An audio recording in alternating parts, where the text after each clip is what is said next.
Hi, my name is Brandon Royce and I'm a freelance content creator and I'm also part of Bamboo Clothing's influencer program. In 2017, I traveled around Iceland with two friends, and on our last night there, we researched what the odds would being able to see the Aurora Borealis, or known as the Northern Lights. After a quick discussion, we decided to head out 2 hours away from light pollution and set up camp. As I was finishing setting up my tent and my equipment, I came outside and looked behind me to see some kind of green sliver in the air. It took me a little bit to process this because I've never seen anything like it before, but it was pretty obvious that it was the Aurora. The show lasted about 30 minutes, so I tried to take as many photos as I could to capture the experience.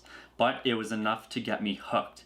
Hooked on capturing the Aurora and how to do it. So during my short time here in the Rockies, I've been able to see the Aurora a couple times because of how accessible it is here. After seeing it for the second time at Lake Minnewanka here in Banff National Park, I posted in a Facebook group and on my social media channels. I was getting dozens of questions asking how I was able to see it. So I asked my friends at Bamboo Clothing if they'd like to sponsor a trip up to Jasper so that I could document my process and the logistics behind chasing the Aurora. Bamboo sent me some of their clothing to have on the trip to keep me warm during my chase. My personal favorites are Bamboo's socks, their sweatpants, and their mid layers. I usually put track pants over the sweatpants so that I can use the sweatpants as an extra layer. The socks have been great for any winter adventure, including hiking, skating, and of course chasing the Aurora. And this is what happened. Save my soul. You've been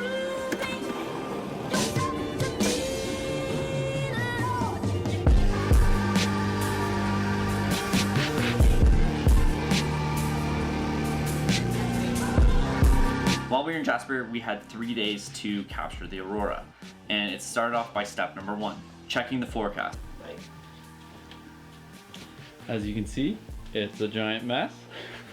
So we just made it to our Jasper Airbnb. So right now we have a bunch of tabs open. We have Space Weather Live, we have Alberta cloud coverage, and then we also have 3 different webcams open. One in Yellowknife, one in Alberta, and one in Manitoba. I just like to keep all of them open to see where the Aurora is appearing in the country. Most likely going to be Yellowknife, and then Manitoba, and then here in Alberta. If you don't have clear skies, you're not going to be able to see it. So basically our plan right now is to keep our eye on the data. The KP level has been at 4 for a couple hours now. I think it's probably just going to stay at 4. It could go to 5 like it was predicted earlier this week. But yeah, we're going to get our extra layers on, get our camping gear together just in case we need to chill outside for a couple hours, and then we're also going to get our camera gear ready to film and hopefully capture this thing. Now, after months of chasing the Aurora, I found that Space Weather Live is the most accurate app and website to help predict an Aurora. So we're going to go over the basics of it on how to give yourself a better chance of seeing one. We're going to start with the KP index. The higher the KP value, the stronger the Aurora will be and the farther it will go over the Earth. The second thing is hemispheric power, and basically hemispheric power is the total energy needed in order to see the Aurora. Anything below 20 gigawatts probably won't be visible. Now lastly, let's talk about solar wind and the Interplanetary Magnetic Field, or IMF. Basically, you want the solar wind to be anywhere over 500 density. You would want it to be over 10, ideally over 20, and anything over 40, it would be a very high density. For the BT value of the IMF, you want it to be over 10, and then anything over 20 is really good. And for the BZ, which is the most important one, is you want it to stay south. The further south it is, the stronger the Aurora will be. If it's anywhere north, the Aurora probably won't be visible. So in the Aurora Chasers group on Facebook, some guys got a picture from Suffield/Jenna area. I looked up where that was. You can see here, it is pretty far south Alberta. Calgary's right here, Edmonton's right here. This is Jasper, that's where we are. But unfortunately there's all 100% cloud coverage here. So we're gonna try heading to Hinton, which is about an hour north, and try our luck there. So it is February 21st. We got home at 2 a.m. last night and we both couldn't fall asleep till like 4. and we both woke up at like around 9, so we didn't really get that much sleep. We're pretty exhausted today. And then the data hasn't been looking that great, and then all of a sudden tonight it just is looking fantastic. It's right now it's at KP3, but all the rest of the data is looking really, really good. The density is looking good, the solar wind is looking good. And to prove that, this is happening live in Churchill, Manitoba. So you can see that the aurora is out right now. The chase is on.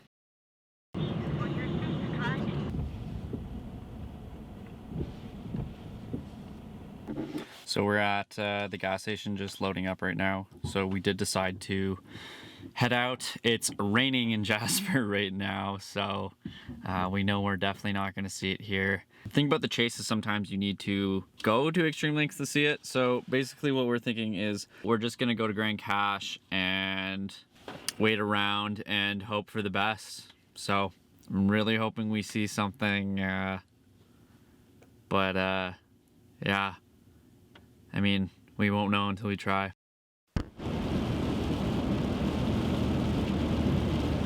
So we got stuck in a blizzard about 2 hours away from our Airbnb. We had to pull off to a side road because you couldn't even see what was happening. Somehow, some way, the clouds decided to clear up on that road we decided to pull over to. So we drove up a little bit more, and just one of the most incredible experiences of my life happened.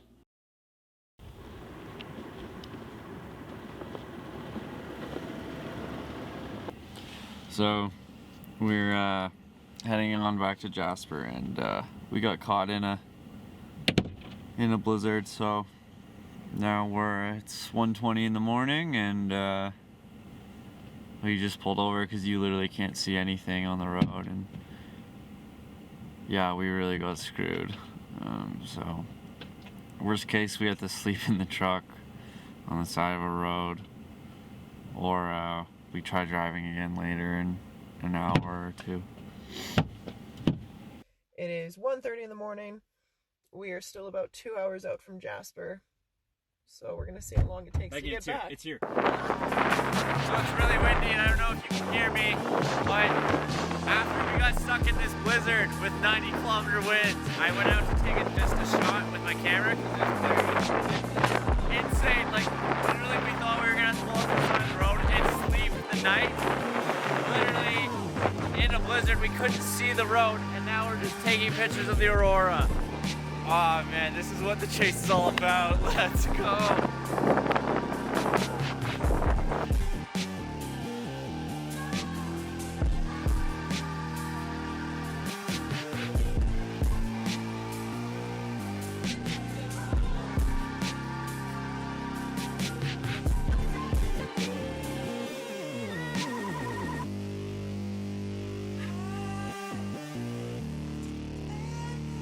You know, it's kind of hard to explain. It's one of those things that you need to experience for yourself. And the whole point of this video and future videos is to educate you on how to have that experience. And of course, thank you Bamboo for giving me the clothing and believing in my vision and giving me the tools I need in order to tell these stories. Until next time.